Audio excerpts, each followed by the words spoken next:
Hello everyone, welcome to the Wednesday trade recap and forecast. So let's take a look at our first currency pair. It is gonna be the euro and the US dollar. So last Wednesday was around here and we were pretty corrective. So pretty flat, pretty range bound, nothing high probability was forming. I didn't have any interest in taking setups.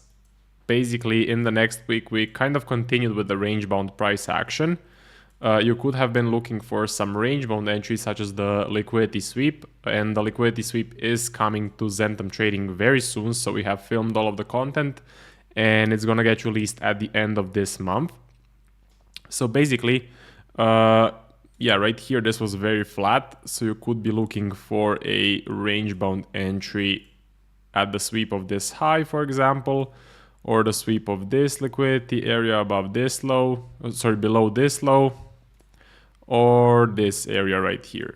So that were all of the options. Okay, then what happened? Well, pushed up, retraced, pushed up, retraced. So kind of created an ascending structure right here on the top, but we just could not commit out of it. There was some bearish pressure, but then we pulled back, broke the low, retraced, and now we're just ranging around. So for me, this is flat. This is more corrective. I am not going to put this pair on the watch list. I'm just looking for that large impulse to the upside or a large impulse to the downside like this, right? What I'm expecting is I'm just expecting more range bound price action. Okay, I'm expecting this to happen. So for the euro and the US dollar, currently pretty corrective in this general area, very wicky price action as well. Large wick here, wicks here, large wick here, triple wicks, huge wick, double wicks here. So when you see that the price is overall producing a lot of wicks, look at this example as well. When you see that the price is producing a lot of wicks and that the candle formations are kind of smaller, that the bodies of the candles are smaller, well then it's usually gonna be a range bound and corrective market. So that would be about it for the euro and the US dollar. Let's move on to our next currency pair, which is gonna be the euro and the Japanese yen. I did take a sell setup on this particular pair, so let's cover it. This was a no-brainer 10 out of 10 setup. This was looking very high probability, very clean, very nice. What did I like about it? Well, I really liked this ascending channel. Right here, it was looking really, really high probability. Okay, so basically you have price correctively breaking the highs, breaking and leaving large wicks as well, okay, and just overall moving in an ascending fashion. Then you get the break of the low, you get a big red candle, very nice strong momentum, you get a clean close on the bottom of this red candle, and then we set our order sell limit for a reversal entry. Okay, so a reversal entry is basically a clean ascending channel, and then price breaks the low with force, retests the low, and then continues trending down. So we set our order, 13 pip stop loss, 1 pip below the low, got tagged in, and unfortunately got tagged out for a 1% loss on this particular trade. I did risk 1%, and after that it kind of dropped down heavily. So if this did not tag me out at this point, I definitely would have passed some challenges, some profit challenges, because this drop was massive. Let me just see by how many pips it went down from the entry point. So around 169.4 pips. So yeah, maybe if I had a bigger stop loss, this would have been a very, very nice trade, even though it did reverse. So according to our trade management, you would get taken out here, but I would definitely have passed some profit challenges with this trade. It is what it is. Does this mean I'm gonna bump up the stop loss size for my next euro Japanese yen trade? No, it doesn't mean that I'm gonna bump up the stop loss size. I'm gonna keep sticking to my my trading plan. Okay, I'm gonna keep executing only high probability setups with my stop loss parameters that I have backtested. So I need to stick to my research, I need to stick to my backtesting, I need to stick to my stop loss size. I cannot just make the stop loss bigger, make the stop loss smaller, as it basically by discretion. Okay, so I need to follow the plan. And for the euro Japanese yen, my plan is to always have a 12 pip stop loss or a 13 pip stop loss with 1 extra pip for the spreads basically. So 12 pips for the flags and 13 pips for, let's say, the break and retest entry. So that was a 1% loss, but a total no-brainer, a 10 out of 10 trade. So it was looking very, very high probability and very clean. It was perfect. I mean, we had a similar trade. I can show you basically in 23 in January. All right, so right here, this is the one. Also a reversal. See, an extremely clean ascending channel. Price breaks the low with force. Clean close on the bottom. We put our order, 13 pips, 1 pip below, and then price tags us in and basically starts dropping immediately. So on the euro and the Japanese yen, these setups are extremely high probability, and I'm very, very happy to take them. What happened next? Well, we got a V reversal and the range. We have the V, we have the range as well. So I expected a push up. I wanted to look for some buy setups. This is a pattern that I have seen form a lot in the markets, okay? And I was definitely expecting a push to happen to the upside, but it never formed. Unfortunately, we pushed up, but we got a huge wick on the top. So this retraced, and then we broke the high again, retraced. So basically we were looking very corrective. We never got that confirmation. We never got that major bullish pressure going to the upside. So yeah, we never got the full V reversal range and a large impulse to the upside. So what is my forecast for the euro and the Japanese yen? Well, price is looking pretty corrective in this area. So I'm expecting a larger range bound price action. We can see breaking the highs, breaking the lows, breaking the highs again here. So basically I'm expecting this to happen. What I'm looking for is just a general push, large push to the upside or a large push to a downside or some sort of a high probability pattern, just cleaner price action. I want to see some cleaner price action on the euro and the Japanese yen. Okay, moving on, Aussie and US dollar. So I did take a liquidity sweep. In the last video, last Wednesday, I did talk about how I am looking for liquidity sweeps. So I did take one right here. Let's cover it.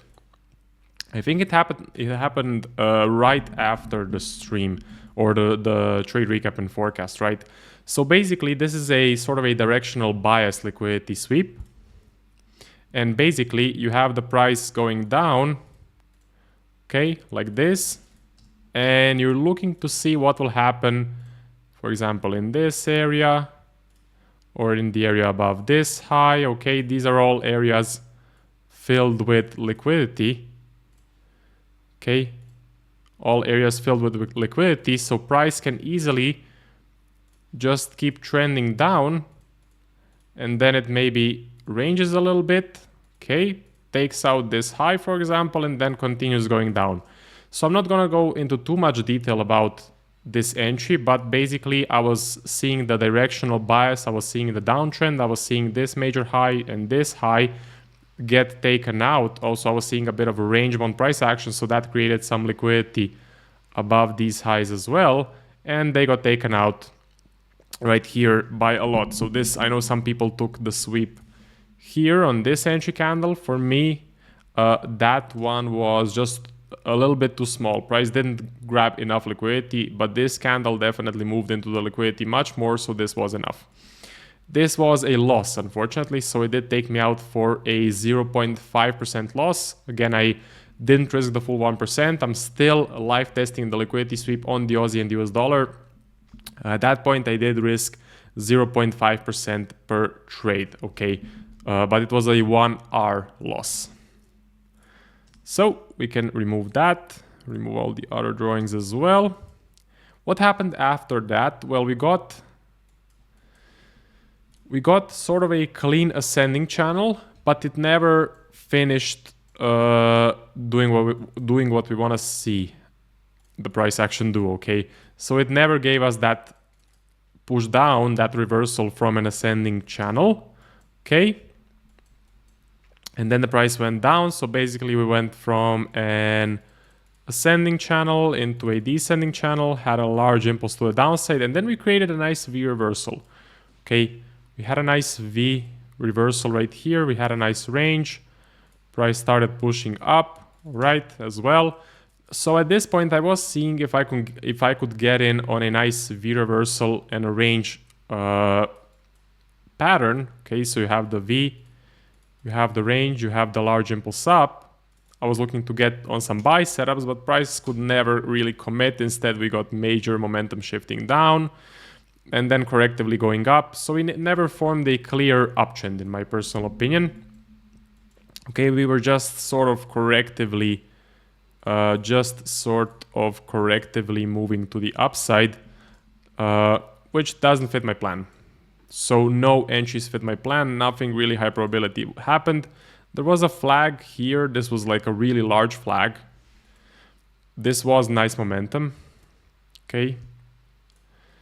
First high, first low, second high, second low. Blue candle is the entry candle, but this is too big. Okay. So this formation is too big, and I don't really like these larger flags, especially on the Aussie US dollar. I'm looking for those smaller, tighter flags. This definitely did not fit the plan, and I was also seeing some major selling pressure inside of this flag as well. So current analysis, I'm seeing sort of a V reversal print, not the cleanest one, but still technically a V reversal. So I'm looking for a range, looking for a push down, and for possible sell setups. Maybe that will happen. Otherwise, I'm just looking for a large impulse up or a large impulse to the downside. Okay, so very, very simple. Not seeing much. I'm not going to put it on the watch list either. I'm not seeing any high probability price action currently forming on the Aussie US dollar, so I'm just being more patient. And let's move on to the Aussie and the Japanese yen. So from last Wednesday, it was around here. We were pretty flat, pretty corrective in this area. Then we got this V reversal. Same as on the Aussie US dollar. I was looking to see if the V reversal and the range can play out. I was looking to see if we can get some nice strong momentum right here. But we never really committed. Okay, we never got that major bullish pressure. We only got sort of some bullish pressure and then some momentum shifting in the opposite direction. Right, and then price just moved up very correctively, in my opinion. Okay, very correctively right here, sort of in an ascending channel, not the cleanest ascending, but an ascending nevertheless. And then you got this final impulse to the upside. And yeah, a flag did form. Here is the flag, but same reason as on the Aussie US dollar, this flag just did not fit the plan. It's a bigger flag, okay, it's a bigger one, and I'm seeing some selling pressure inside of it as well, so it just did not look high probability. It definitely didn't look good. Price action was not conducive either. We were not in a strong uptrend. We were more correctively basically struggling to go to the upside. What's the forecast for the Aussie Japanese yen? Well, I'm expecting more range bound price action right here, to be honest. Okay, so I'm expecting something like this to happen. And what am I looking for? Well, I'm looking for just a simple large impulse up or a large impulse down, right? Like this. So that is what I will be looking for on the Aussie and the Japanese yen, right? And then we can move on to the pound and the US dollar. Let's see what has been forming on this particular currency. Let's see last Wednesday. As you can see, we were really flat, really corrective. Really flat and corrective in this area. Pushed down, but couldn't commit, started descending on the bottom. Pushed down again, weakness here, price is breaking the lows, retracing. Then we got some bullish pressure. I wanted to see if maybe a nice pullback and then a break and retest could form. It never did. Okay, it never formed. Instead, we broke the high, retraced, broke the low, retraced. Now possibly a flag is forming right here, but it doesn't fit the plan. So first low, first high, second low, second high. This would be the flag and the red candle would be the entry candle. Personally, this doesn't fit my plan. Okay, reason is price action is not the best, and I'm seeing some bullish pressure in the flag as well right here. It just doesn't look good. Again, we just broke the high and retraced once. Could you make a case for an ascending structure here? You could, but it's really not a clean one. In my personal opinion, it's really not a clean ascending, so I am staying out of this trade. Doesn't fit the plan. Okay, what is the forecast? Well, just looking for large momentum down or large momentum to the upside. Very, very simple. And I'm expecting some range-bound price action. So is the pound US dollar on my watch list? No, it's not. I'm expecting something like this to happen. And I'm just, again, looking for momentum up or down. Pound has been pretty corrective in the last couple of weeks, even last couple of months. Pound has been pretty slow, pretty corrective, not really giving us those large momentum moves like we want to see. I want to see something like this on the pound. See this sort of leg, this sort of bearish pressure, definitely. Okay, this was nice. Some strong, really strong bearish pressure. So that's what I want to see on the pound and the US dollar.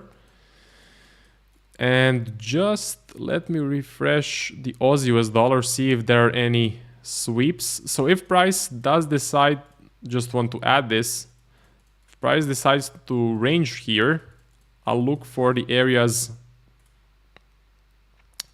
below and the areas above the range. All right, and then I'll just look to see if price can push into them, retrace, push into the lower one, retrace, and then I'll look for some nice liquidity sweeps, either to buy or to sell. So that is also on the radar.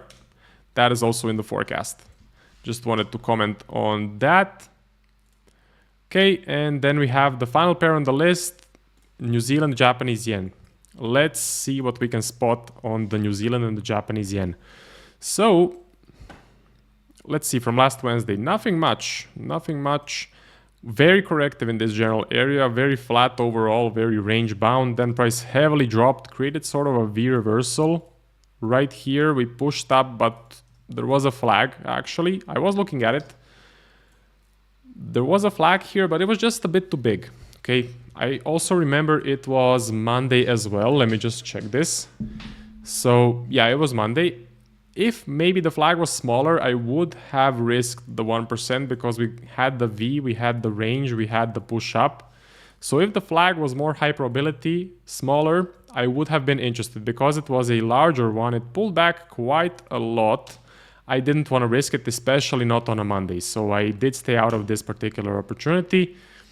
Price then decided to continue going up in a very corrective manner. Okay, sort of in an ascending channel. Not the cleanest ascending because we're breaking the lows as well as the highs. So that is definitely a warning sign. But definitely I can spot that the highs are being taken out correctively. Here as well, price is printing wicks to the upside here, large wick, double wicks. So I'm not gonna really put it on the watch list because the ascending channel is not that clean. But if it does decide to clean up a bit, show me a cleaner channel like this, then I'll look for a reversal downtrend and I'll look for some sell setups. Okay, that's my game plan for the New Zealand Japanese yen. I want to see this ascending channel clean up a bit, and then I'm going to be looking for some nice reversal opportunities. Also, just possibly looking for that large push up or a large push down like this. Okay, looking for momentum basically. So if price does decide to go up, look for an uptrend, look to buy. If price decides to drop at this point, look for a downtrend and to sell. So out of all of the pairs, New Zealand Japanese yen is looking the most interesting because it's actually forming sort of an ascending channel. All of the other ones are looking pretty corrective, pretty flat, pretty range bound, wicky, very wicky as well. So that's not a good sign. And I'm just being more patient, okay? Just being more patient on all 6 of my currency pairs. I did add these ones because I live stream on Trader Nick's channel every Thursday at, I think it's 2 p.m. London time, okay? Or sorry, around 1:45 London time. So if you want to check that out, make sure you go to Trader Nick's channel on a Thursday. That's why I have all of these instruments right here. But the ones I live trade are the 6 classic ones: EU, EJ, AU, AJ, Pound, and NJ. To sum up, markets have been pretty slow lately. Last 2 or 3 weeks have been pretty slow again. Did take some trades These range bound times is where the liquidity sweep does come in really handy. So let's see if we can get some liquidity sweeps on the Aussie US dollar. Also, some traders are trading it on the Euro US dollar as well. So let's see if we can get some nice liquidity areas on EU. And until the trends start, I'll just focus on the range bound entries. I'll focus on the liquidity sweep, waiting for those large impulses up or down, waiting for those nice strong trends. Then I'll get in on those trending setups. Again, for April, we did make some really good percentage at the beginning of April. I think it was like 7 or 8% profit on AU and AJ flags. That was really nice. But again, after a strong trending market, markets usually tend to be more corrective, slower, range bound until they kind of prepare for another strong trend. So let's be more patient. Let's wait it out. Patience, of course, is key with trading. Most traders make all of their profits in the trending market and lose them all in this phase, which is the range bound corrective phase. Make sure you don't lose all of your profits in the range bound and corrective phase. Be more patient, and I will see you guys in the next video.